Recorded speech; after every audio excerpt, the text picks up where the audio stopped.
disposition of sleep come upon me.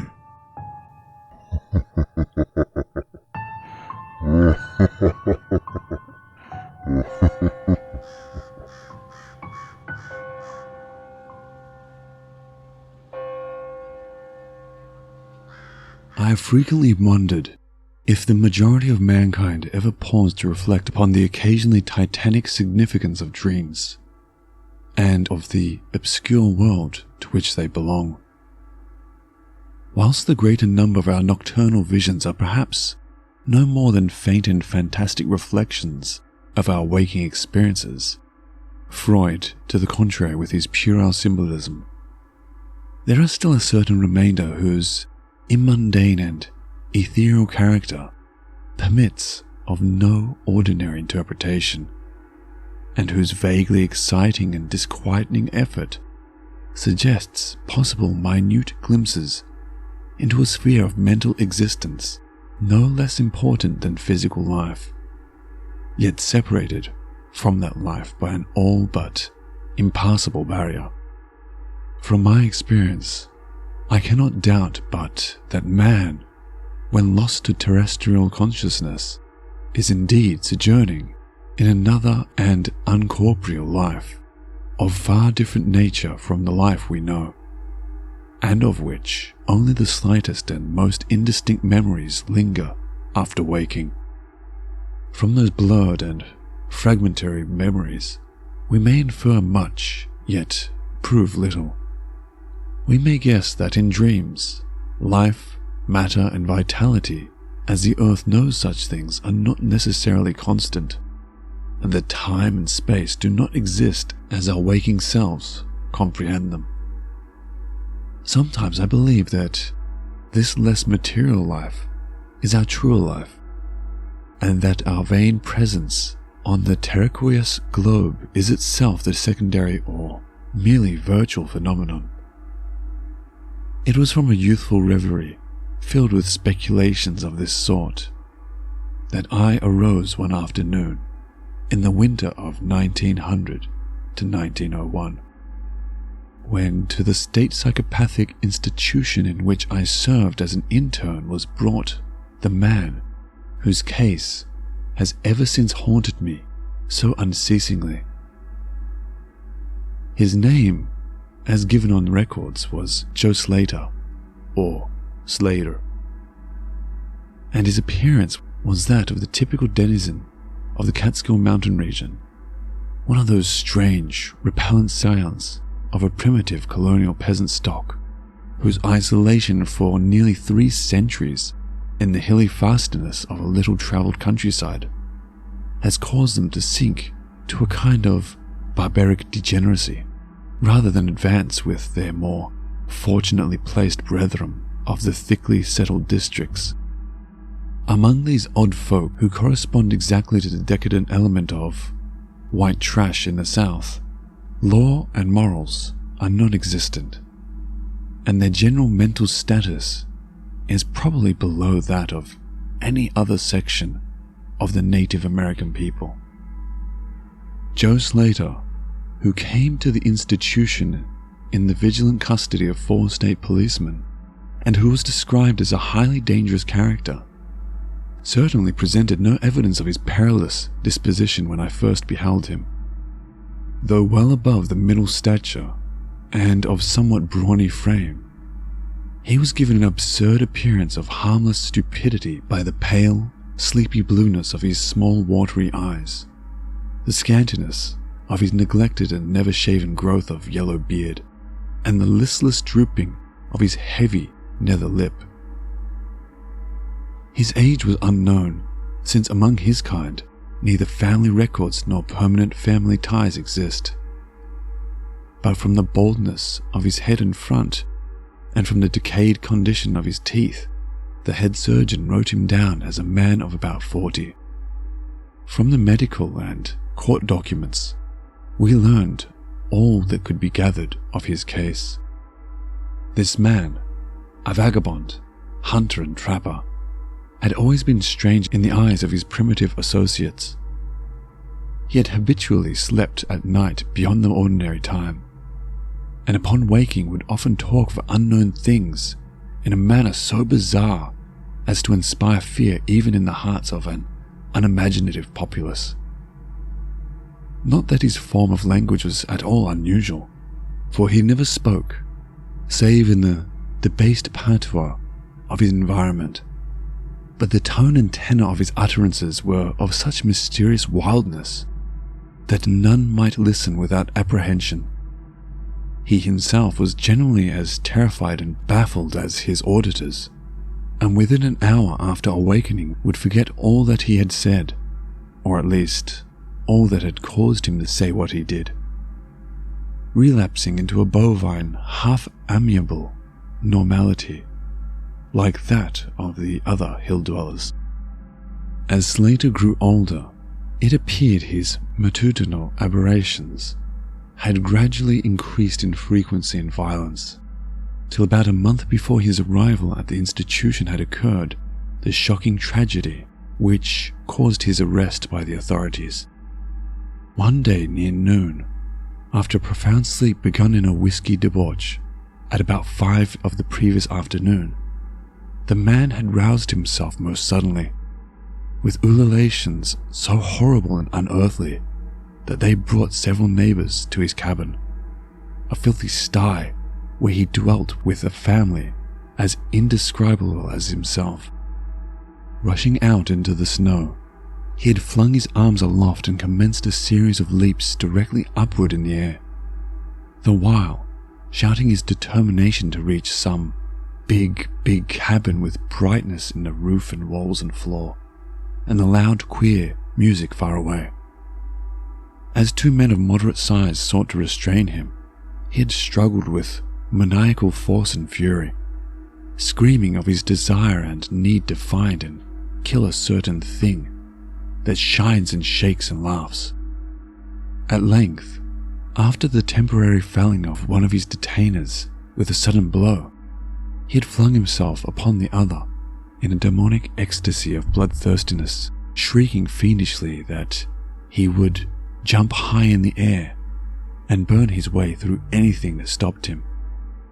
Family and neighbors had now fled in a panic, and when the more courageous of them returned, Slater was gone, leaving behind an unrecognizable pulp-like thing that had been a living man but an hour before. None of the mountaineers had dared to pursue him, and it is likely that they would have welcomed his death from the cold. But when, several mornings later, they heard his screams from a distant ravine, they realized that he had somehow managed to survive, and that his removal in one way or another would be necessary. Then had followed an armed searching party, whose purpose, whatever it may have been originally, became that of a sheriff's posse after one of the seldom popular state troopers had by accident observed, then questioned, and finally joined the seekers. On the 3rd day, Slater was found unconscious in the hollow of a tree and taken to the nearest jail, where alienists from Albany examined him as soon as his senses returned. To them, he told a simple story. He had, he said, gone to sleep one afternoon about sundown after drinking much liquor. He had awaked to find himself standing bloody-handed in the snow before his cabin, the mangled corpse of his neighbor, Peter Slater, at his feet. Horrified, he had taken to the woods in a vague effort to escape from the scene of which must have been his crime. Beyond these things he seemed to know nothing, nor could the expert questioning of his interrogators bring out a single additional fact. That night, Slater slept quietly, and the next morning he wakened with no singular feature, save a certain alteration of expression.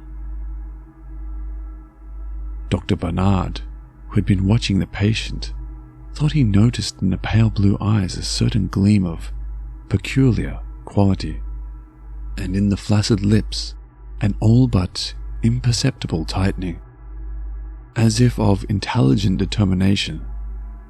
But when questioned, Slater relapsed into the habitual vacancy of the mountaineer, and only reiterated what he had said on the preceding day.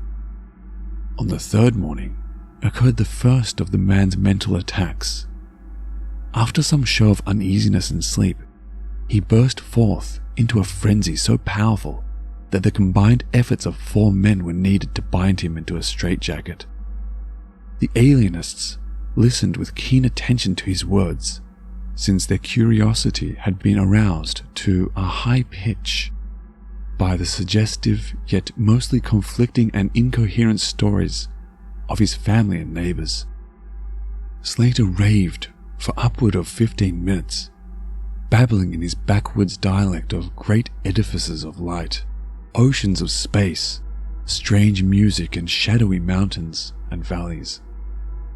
But most of all did he dwell upon some mysterious, blazing entity that shook and laughed and mocked at him. This vast, vague personality seemed to have done him a terrible wrong, and to kill it in triumphant revenge was his paramount desire. In order to reach it, he said, he would soar through abysses of emptiness, burning every obstacle that stood in his way. Thus ran his discourse until, with the greatest suddenness, he ceased. The fire of madness died from his eyes, and in dull wonder, he looked at his questioners and asked why he was bound. Dr. Barnard unbuckled the leathern harness and did not restore it till night, when he succeeded in persuading Slater to don it of his own volition for his own good. The man had now admitted that he sometimes talked queerly, though he knew not why. Within a week, 2 more attacks appeared, but from them the doctors learned little. On the source of Slater's visions, they speculated at length, for since he could neither read nor write, and had apparently never heard a legend or fairy tale, this gorgeous imagery was quite inexplicable. That it could not come from any known myth or romance was made especially clear by the fact that the unfortunate lunatic expressed himself only in his own simple manner. He raved of things he did not understand and could not interpret, things which he claimed to have experienced, but which he could not have learned through any normal or connected narration. The alienists soon agreed that abnormal dreams were the foundation of the trouble, dreams whose vividness could, for a time, completely dominate the waking mind of this basically inferior man. With due formality, Slater was tried for murder, acquitted on the ground of insanity, and committed to the institution wherein I held so humble a post. I have said that I am a constant speculator concerning dream life, and from this you may judge of the eagerness with which I applied myself to the study of the new patient as soon as I had fully ascertained the facts of his case. He seemed to sense a certain friendliness in me, born no doubt of the interest I could not conceal, and the gentle manner in which I questioned him.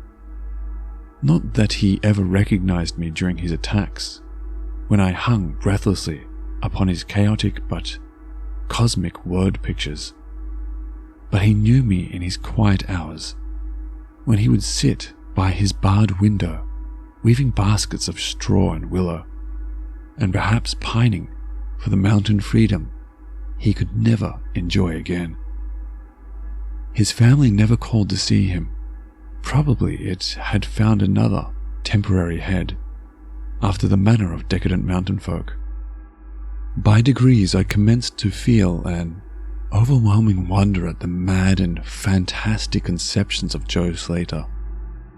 The man himself was pitiably inferior in mentality and language alike, but his glowing titanic visions, though described in a barbarous and disjointed jargon, were assuredly things which only a superior or even exceptional brain could conceive.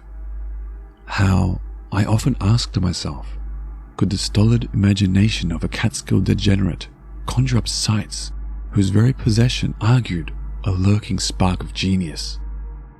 How could any backwoods dullard have gained so much as an idea of those glittering realms of supernal radiance and space about which Slater ranted in his furious delirium.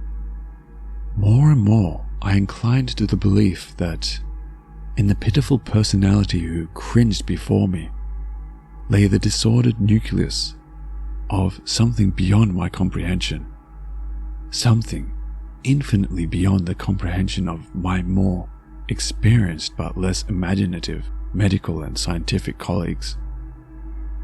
And yet, I could extract nothing definite from the man. The sum of all my investigation was that, in a kind of semi-uncorporeal dream life, Slater wandered or floated through resplendent and prodigious valleys, meadows, gardens, cities, and palaces of light, in a region unbounded and unknown to man. That there, he was no peasant or degenerate, but a creature of importance and vivid life, moving proudly and dominantly, and checked only by a certain deadly enemy who seemed to be a being of visible yet ethereal structure, and who did not appear to be of human shape, since Slater never referred to it as a man, or as aught save a thing. This thing had done Slater some hideous but unnamed wrong, which the maniac, if maniac he were, yearned to avenge. From the manner in which Slater alluded to their dealings, I judged that he and the luminous thing had met on equal terms, that in his dream existence the man himself was a luminous thing of the same race as his enemy. This impression was sustained by his frequent references to flying through space and burning all that impeded his progress. Yet these conceptions were formulated in rustic words, wholly inadequate to convey them, a circumstance which drove me to the conclusion that, if a true dream world indeed existed, oral language was not its medium for the transmission of thought. Could it be that the dream soul, inhabiting this inferior body, was desperately struggling to speak things which the simple and halting tongue of dullness could not utter? Could it be that I was face to face with intellectual emanations which would explain the mystery if I could but learn to discover and read them? I did not tell the older physicians of these things, for middle age is skeptical, cynical, and disinclined to accept new ideas. Besides, the head of the institution had but lately warned me in his paternal way that I was overworking and that my mind needed a rest.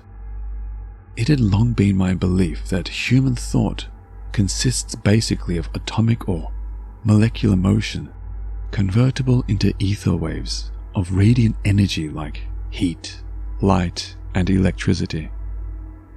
This belief had early led me to contemplate the possibility of telepathy or mental communication by means of suitable apparatus, and that I had in my college days prepared a set of transmitting and receiving instruments somewhat similar to the cumbrous devices employed in wireless telegraphy at that crude pre-radio period.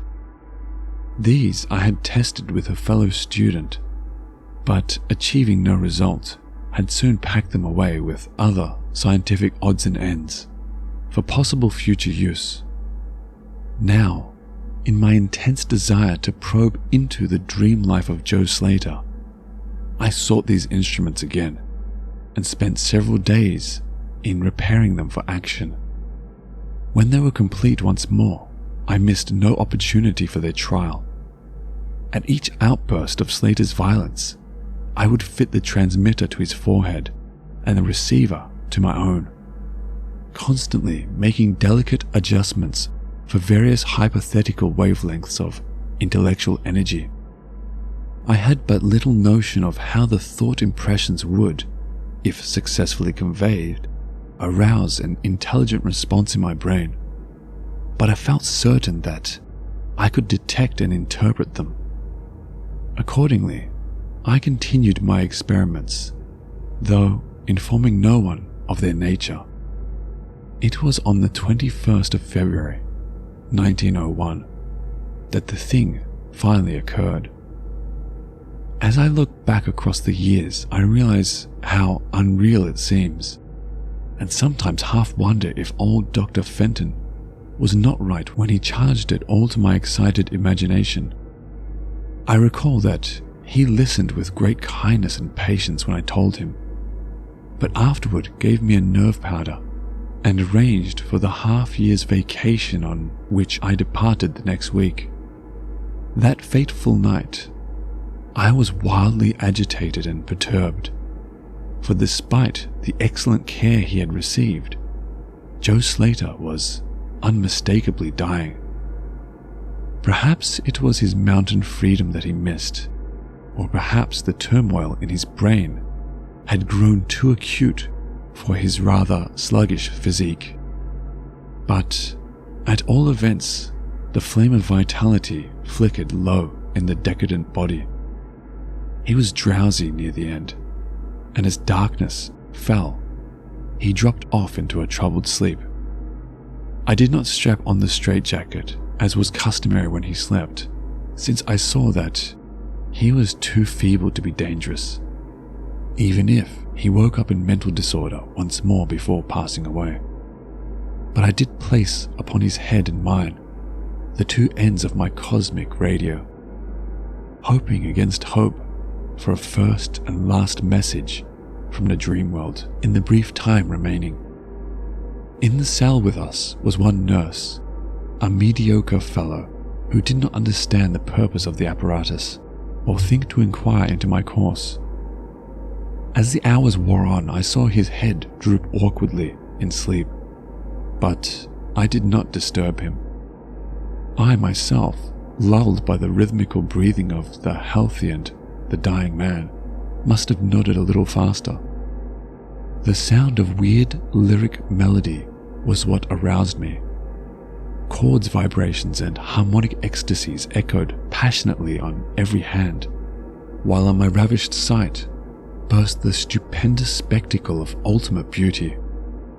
Walls, columns, and architraves of living fire blazed effulgently around the spot where I seemed to float in air, extending upward into an infinitely high-vaulted dome of indescribable splendor, blending with this display of palatial magnificence, or rather, supplanting it at times in kaleidoscopic rotation, were glimpses of wide plains and graceful valleys, high mountains and inviting grottos, covered with every lovely attribute of scenery which my delighted eye could conceive of, yet formed wholly of some glowing, ethereal plastic entity, which in consistency partook as much of spirit as of matter.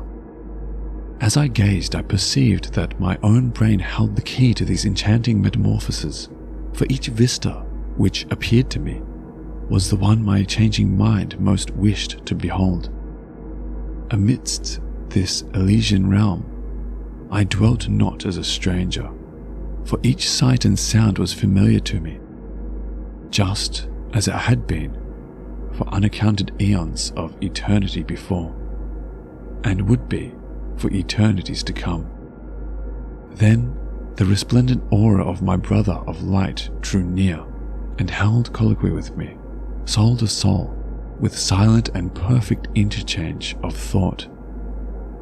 The hour was one of approaching triumph, for was not my fellow being escaping at last from a degrading, periodic bondage, escaping forever and preparing to follow the accursed oppressor even unto the utmost fields of ether, that upon it might be wrought a flaming cosmic vengeance which would shake the spheres.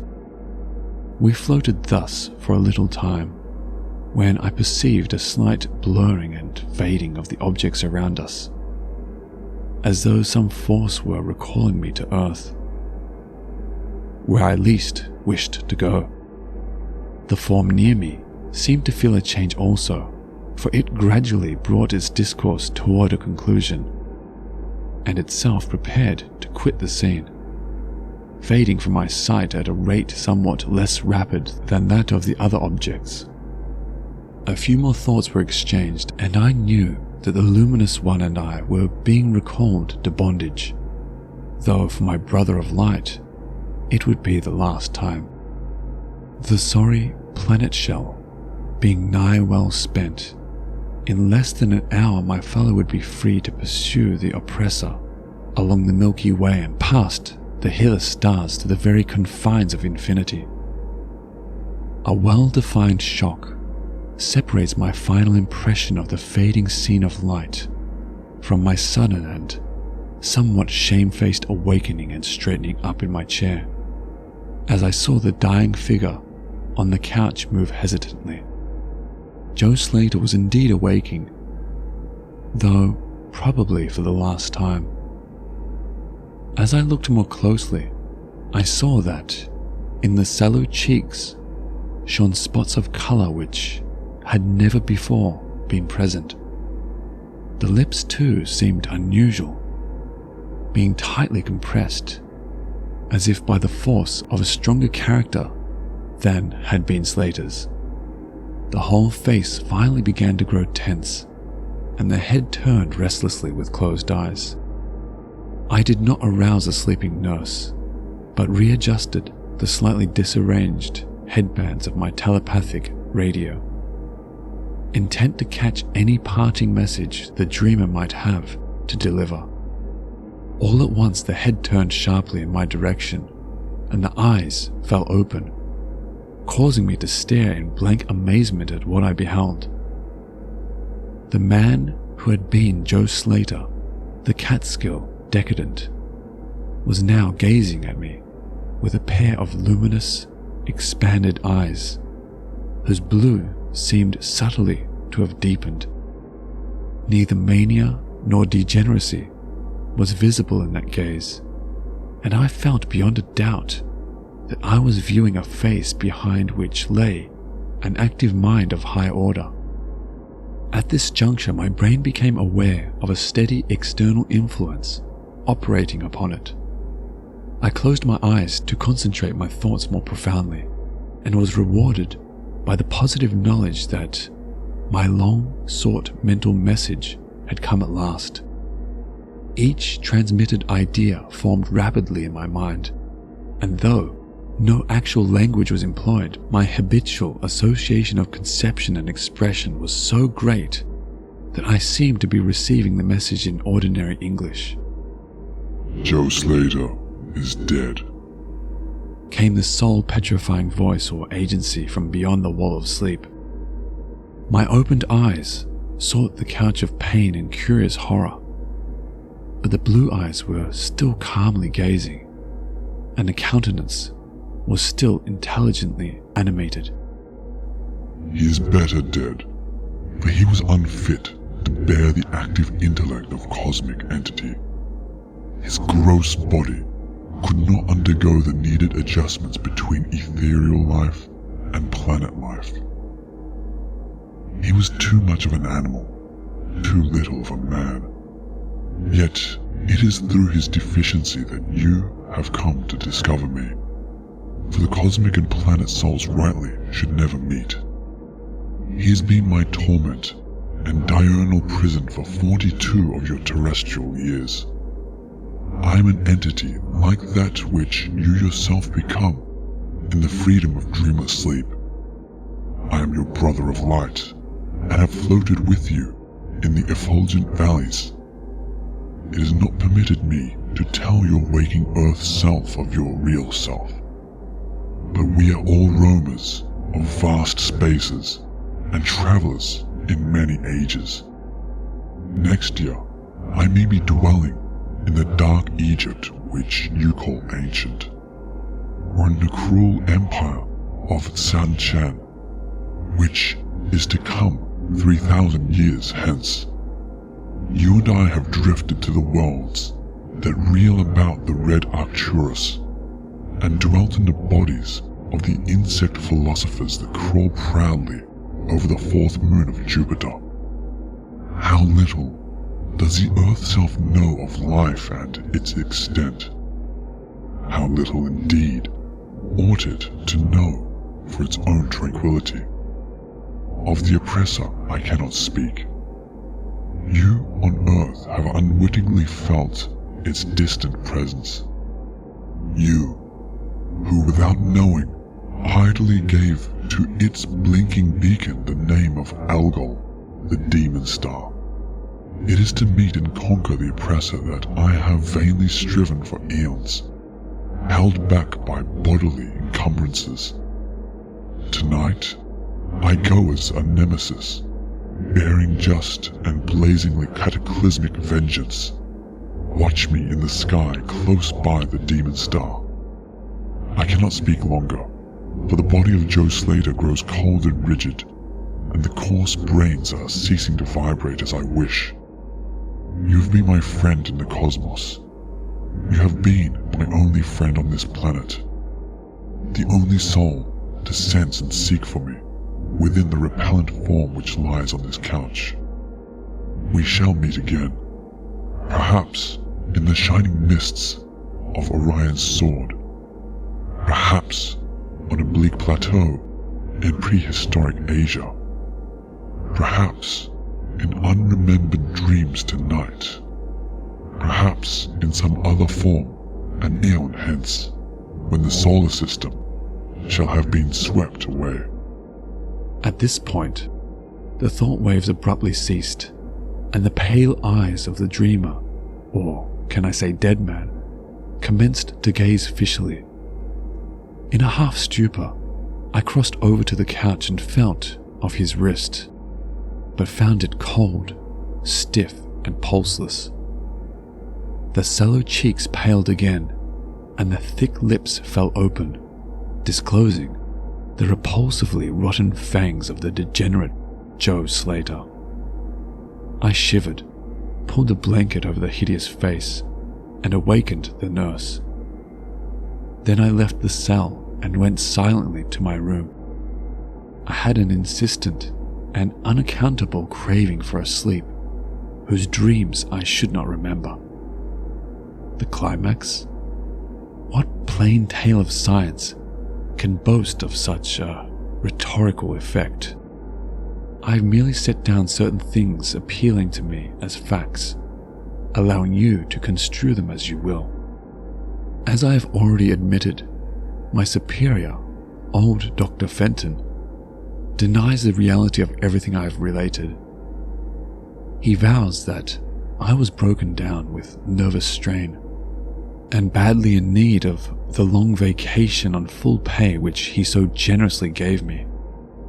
He assures me on his professional honor that Joe Slater was but a low-grade paranoic, whose fantastic notions must have come from the crude, hereditary folk tales which circulate in even the most decadent of communities.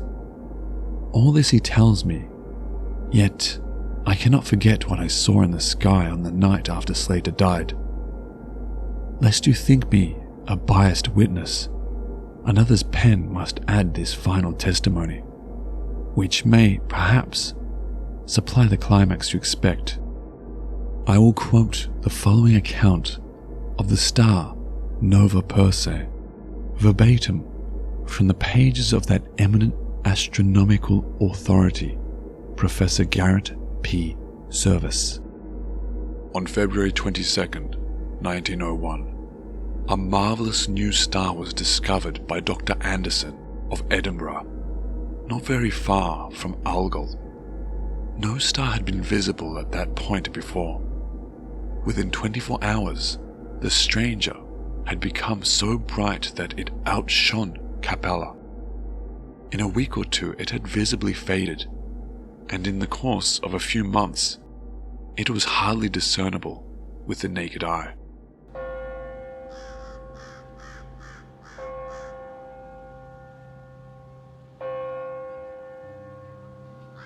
Hello watchers and listeners, thank you so much for watching. Well, the end of the year is here. and I thought as a special treat I'd upload one last video. One of my favorite Lovecraft stories. You might be able to tell my voice is a little bit hoarse at the moment, but I thought I'd try anyway. This is just a way of saying thank you all for your continuous support throughout the year. It's been mind-blowing to watch my channel grow to the extent it has, and it's all because of you. I cannot express how much I really do appreciate it.